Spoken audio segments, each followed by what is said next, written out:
Good afternoon. My name is Ray Jordan, and I am the senior pastor of Central Congregational United Church of Christ. And I'm just happy to be in the presence of the men of Nehemiah. Can you say amen? Can you give them another hand of appreciation?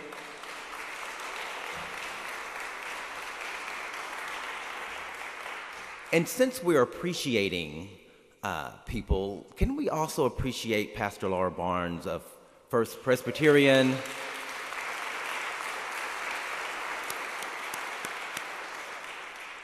She's gathered us all here today and organized us. It's kind of like herding cats, but she's been able to do it, and we appreciate her efforts.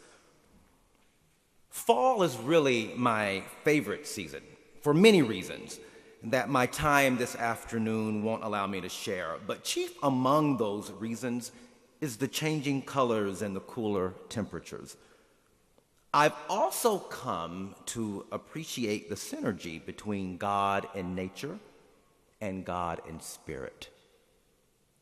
Therefore, the changing seasons we're experiencing in nature have offered me the opportunity to think about the changing seasons and shifting landscapes of our nation and community, its ethos and our shared values.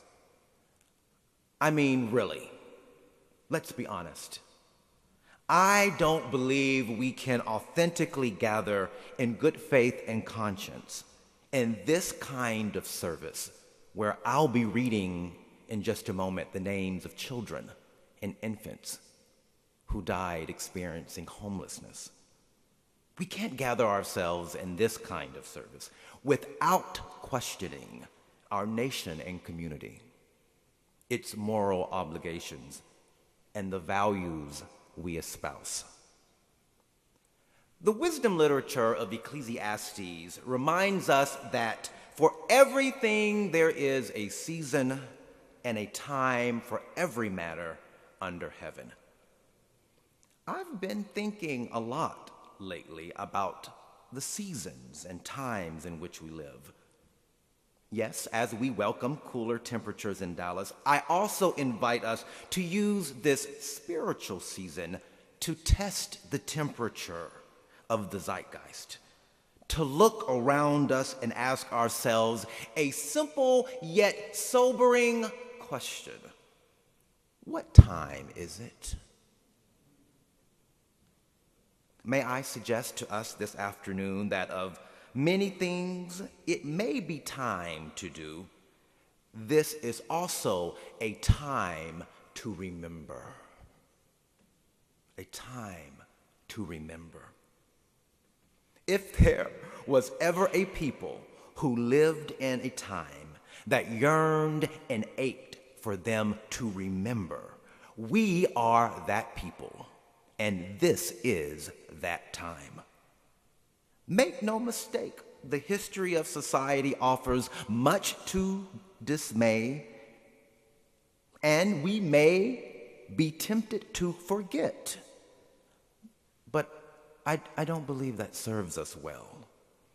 See, I am fully convinced that the time in which we live is full of purpose, power, and potential. But much of it remains untapped, untouched. Much of it remains thereby unrealized. However, much like Moses speaking truth to power, we, people of many traditions and religious expressions, are called to confront the pharaohs of our day, demanding justice for the least, the last, and the lost. We, in many ways, are in a fight. I really hate to use that imagery, I really do.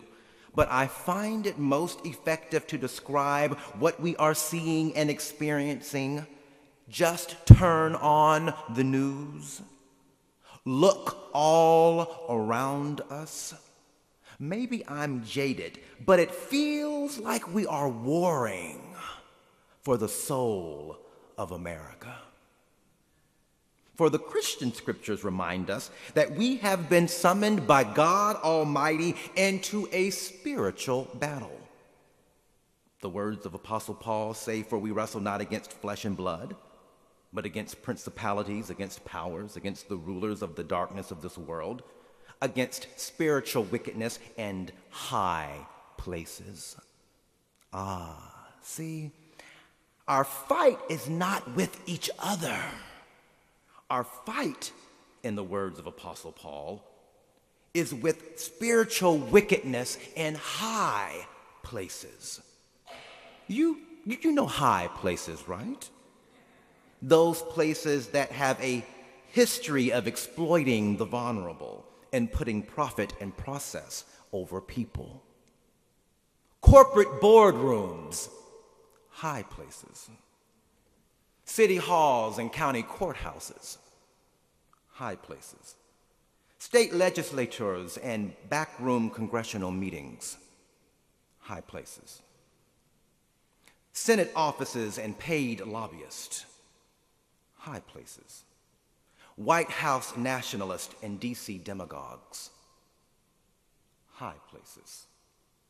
There is, I believe, a spiritual battle ensuing, but so many in our community, in our mosques and synagogues and churches, have been lured to amnesiac apathy, forgetting, while the divine is calling us to remember.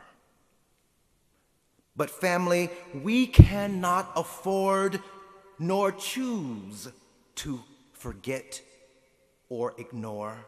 We must remember. For memory is not simply an emotive act of sentimentality, but memory is an act of holy resistance. When we are tempted to fall faint, to give up the good fight, to throw in the towel, to retreat to our corners, we remember. We remember God's mighty acts in times past. We remember the love of God and the God of love and redemption as told to us through our sacred text. We remember the battles of justice won by our foreparents. We remember those martyred in and for their faith, and we remember those like the ones we gather to recognize today, who fell victim to our systems of greed, indifference, and apathy. Those whom society finds easiest to forget. You know, those who have no status nor position, no wealth or affluence.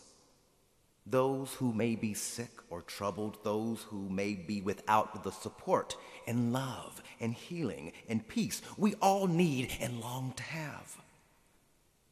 When the need is great and our efforts seem futile and we are tempted to give up, we are called to remember.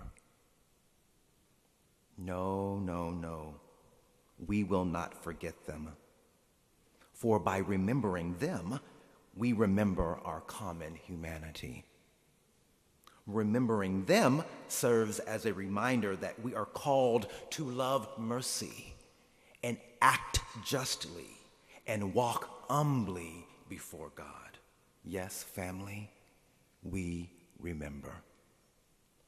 Their living was not in vain, but stands as a blinding notice and a startling indictment that our work is not done. For beloved community is possible if we simply remember who we are and whose we are. If we simply remember what we have been entrusted and empowered to do. Family, let us lift every voice and sing till earth and heaven ring. Ring with the harmonies of liberty. Let our rejoicing rise high as the listening skies. Let it resound loud as the rolling sea. Oh, yes, we remember. 'Cause see, we sing a song that's full of the faith that the dark past has taught us. But in our remembering, we also sing a song full of the hope that the present has brought us. Facing the rising sun of our new day begun, let us march on until victory is won. Let us remember. Today, we remember.